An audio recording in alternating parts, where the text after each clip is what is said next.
Hello friends, welcome back to my channel. It's me Kajal. So మొక్కజొన్న బూరెలు ఎలా చేసుకోవాలో చూసేద్దాం పదండి. సో ముందుగా అయితే మొక్కజొన్న తీసుకొని దాన్ని మంచిగా ఆ గింజలన్నీ ఒలుచుకొని పక్కనైతే పెట్టుకోండి. అందులోకి సరిపడా బెల్లం వేసుకొని మంచిగా అయితే మెత్తగా మిక్సీ పట్టేసుకోండి.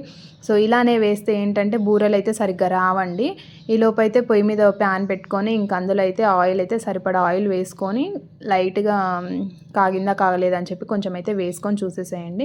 సో ఇందులో ఏంటంటే మనం బియ్యం పిండి కలుపుకుంటే మంచిగా బూరెలు అనేసి మంచిగా పొంగుతాయి. ఒకవేళ కనుక బియ్యం పిండి వేయలేదనుకోండి మంచిగా అయితే రావు మనకైతే.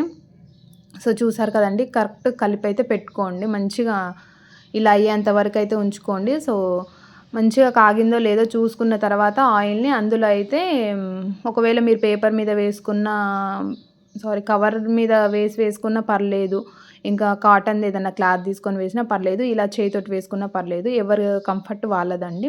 సో బూరెలు అయితే వెంటనే పొంగవు. ఒక 2 మినిట్స్ అది మంచిగా కాలిన తర్వాత అయితే మంచిగా పొంగుతాయండి. ఇంకా చూసేసేయండి వీడియోలో. చాలా బాగా వచ్చాయి. టేస్ట్ కూడా చాలా మంచిగా వచ్చింది. చూసారు కదండి. సో ఫైనల్లీ ఈ మొక్కజొన్న బూరెలు అయితే అయిపోయాయండి. మీరు చేశారా లేదా, ఒకవేళ ఇది మీరు ఒకవేళ ఇంట్లో చేసుంటే మాత్రం కామెంట్ సెక్షన్లో తప్పకుండా కామెంట్ చేయండి.